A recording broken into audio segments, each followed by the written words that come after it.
Hello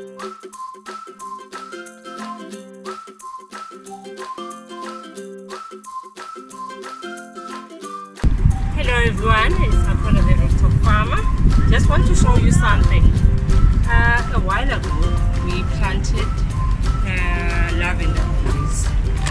Before we started putting the coconut coir and compost, we added compost material underneath.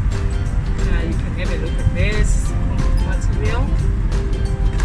So, seeing it today because we wanted to change, this is what we found.